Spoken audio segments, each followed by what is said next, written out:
Good afternoon, students. We will start today with chapter 3A, machines, levers, numericals. So see the first numerical.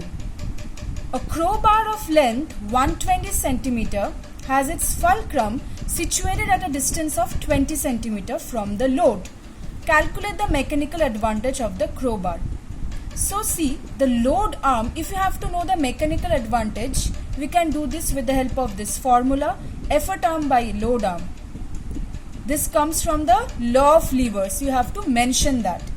Okay. We know the effort arm. How? See the effort arm. First of all, what is the load arm? See, it's given fulcrum is situated at a distance of 20 centimeter from the load. So if fulcrum is situated at a distance of 20 centimeter from the load, that means the load arm is 20 centimeter distance between fulcrum and load. Then what is the effort arm? The remaining is the effort arm. So 120 minus 20, that is 100 centimeter is the effort arm. So mechanical advantage equal to effort arm is 100 by load arm is 20, that is 5. This is the answer. Second sum.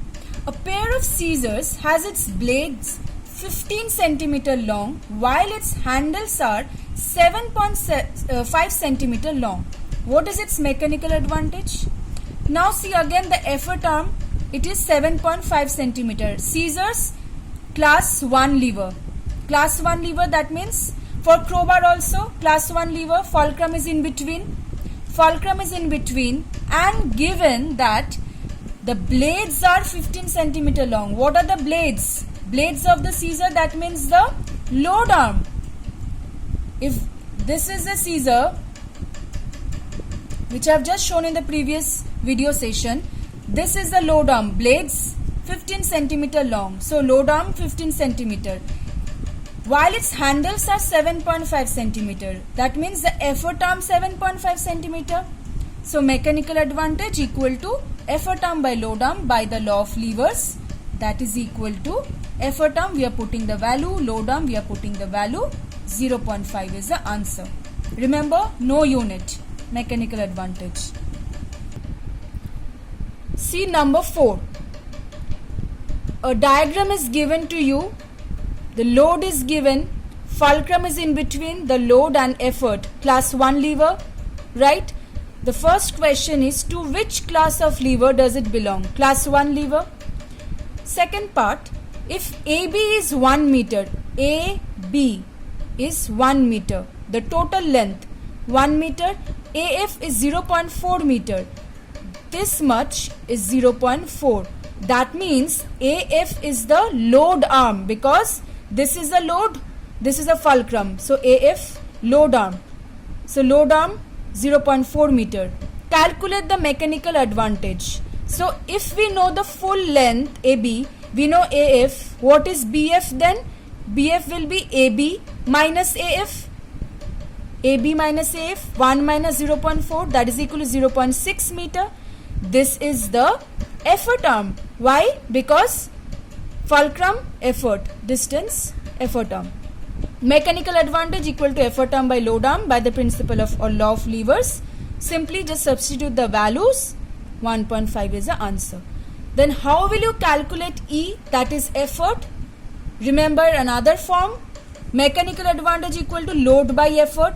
So these two forms please keep in mind. Mechanical advantage equal to load by effort or equal to effort arm by load arm. So if I know the load, if I know the mechanical advantage, I can find effort. So I have just done that by substituting the values and I have got the answer as 10 kgf because load is given in 15 kgf. Okay. See number 12 first. A fire tongs has its arms 20 centimeter long. It is used to lift a coal of weight 1.5 kgf by applying an effort at a distance of 15 centimeter from the fulcrum. So basically for a tongs effort is applied in between. Effort is applied here. This is the fulcrum, this is the load, this is the place where the load is kept. So class 3 lever, so you cannot just subtract and find the load arm here. Effort arm is given, applying an effort at a distance of 15 centimeter from the fulcrum. So this effort is at a distance of 15 centimeter from fulcrum, means the effort arm is 15 centimeter. Then what is the load arm? Suppose if this is the fulcrum, say I am just drawing it in linearly so that you can understand. This is the fulcrum and effort is applied here. This is 15. It has been stated 15 centimeter, and here it is the load, and the total length of the rod is 20 centimeter. So what is the load arm? The total. This is the fulcrum, this is the load. So 20 centimeter is the load arm, not 5. Okay, understood? If this was class 1 lever, we could have simply subtracted.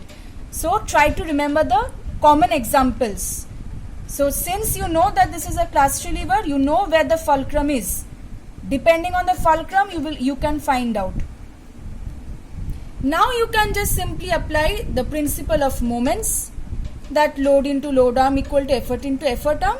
So load by effort equal to effort by effort arm, load arm. So mechanical advantage, or you can simply calculate like mechanical advantage is equal to effort arm by load arm. Just substitute the values and you will get the answer. So just keep this in mind whenever you are solving these problems. Just be careful whether it's a class 1 lever or class 2 lever or class 3 lever. Otherwise, if you interchange the position of fulcrum, it will be wrong.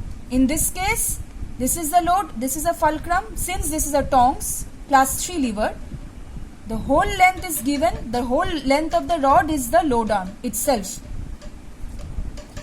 Now, effort needed, again, mechanical advantage is equal to load by effort. So mechanical advantage we have just now calculated. Load is given 1.5 kgf.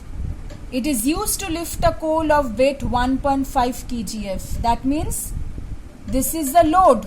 This is the resistive force which we have to overcome.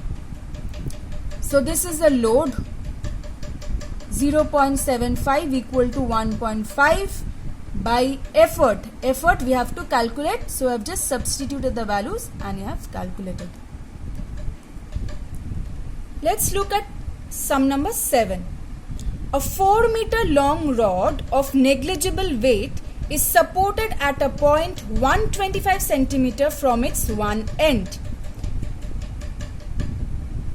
4 meter, that means 400 centimeter.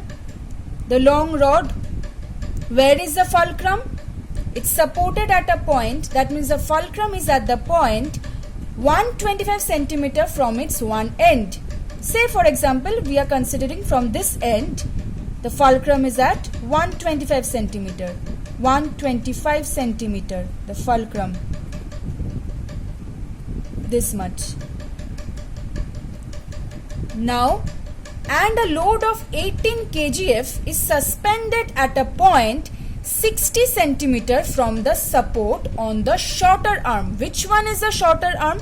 If the total is 400 centimeter, this we know 125 because the fulcrum is given from one end 125. That means the other end 400 minus 125, 275. So which one is shorter? Obviously this one, 125 one is shorter. So in this end, see, so that means the load is suspended in this end. 60 centimeter from the support. That means 60 centimeter from the fulcrum. The load is situated. This is 60. The first part. If weight W is placed at a distance 250 centimeter from the support, look at the diagram. Fulcrum, the load 60 centimeter from the fulcrum. We have just done this. And the weight is suspended at a distance 250 centimeter on the longer arm. 2 250 centimeter. This is 250 centimeter on the longer arm because this one is the longer arm. This one is 125. This one is 275. So on the longer arm, this side I have suspended the weight. Now the question is, you have to calculate W. How will we calculate? We have done this type of sums. Chapter 10, first chapter. Moments, principle of moments we will apply. What is the anti-clockwise moment given by the load? If the load is here, it will try to move it in this way. So anti-clockwise moment is equal to the load into the distance between load and fulcrum. Load into, load is given 18 kgf into 60. Distance between load and fulcrum 60. So the unit will be kgf centimeter. Clockwise moment will be given by this one, W. Clockwise moment W into 250.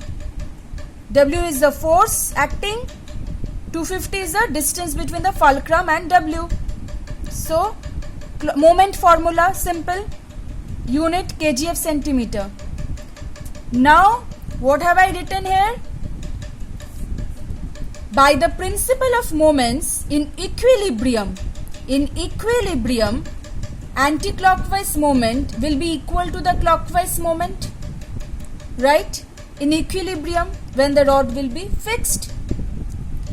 So I have just written that and found the value of W. Simple substitution. Remember, the unit will be in kgf because see, L was in kgf, that is why this will be in kgf. Don't mix up the units. Second part, if a weight 5 kgf is kept to balance the rod, that means now remove the W. Instead of W, if suppose a weight of 5 kgf is kept to balance the rod, then find the position. Now the weight is given, you have to find the distance. Again see, the same thing you will apply. That means from the fulcrum, how much far away will be the 5 kgf weight? 18 into 60. Anti-clockwise moment, clockwise moment is 5 into x. What is x? Let x be the distance of the 5 kgf from the fulcrum. Okay? If this is the fulcrum, this is the load. Say this is the 5 kgf weight. So if this is x, this is 60. Can I write 18 into 60? This is 18 kgf. So 18 into 60. Anti-clockwise moment equal to clockwise moment. Simply substitute and find the value of x.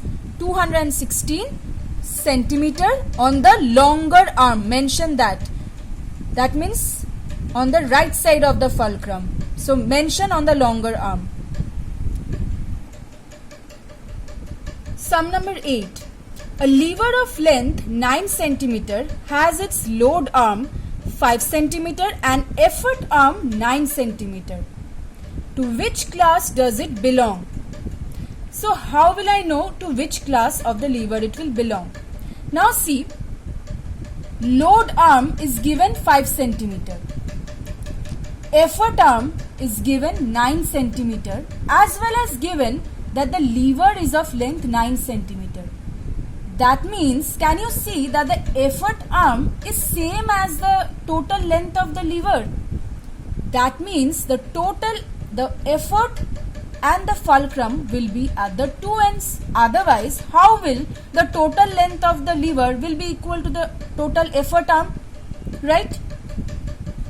So see, the fulcrum and effort arm, if this is the case, then only the total length 9 cm can be the effort arm.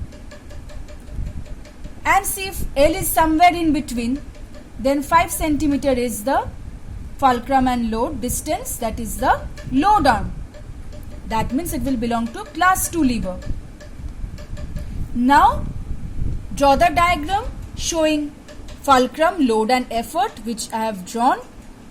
Now calculate mechanical advantage and velocity ratio if efficiency is 100%. First, let's calculate mechanical advantage. Simple, effort arm by load arm. Once you know what is effort arm, given 9 by load arm, it is given 5, 1.8. Now, if efficiency is 100%, when we can say that means or 1. We can either say 100%, when eta equal to 1, we can either say it is 1 or 100%. That means eta equal to mechanical advantage by velocity ratio, that is equal to 1. Therefore, velocity ratio equal to mechanical advantage by eta, efficiency, that is equal to 1.8 by 1, that is equal to 1.8. Or simply you could have written that since efficiency is 100%, mechanical advantage equal to velocity ratio, therefore equal to 1.8. Now what will be the mechanical advantage and velocity ratio if efficiency becomes 50%? If efficiency is 50%, eta becomes half. 50 by 100. Eta 100%. So 100 by 100, 50%. Half. So eta equal to mechanical advantage by velocity ratio. Now we know the value of velocity ratio, 1.8. Mechanical advantage less than velocity ratio when eta is less than 100%. We have done this in the video sessions of the machines. So we get mechanical advantage 0.9, which is C, less than velocity ratio.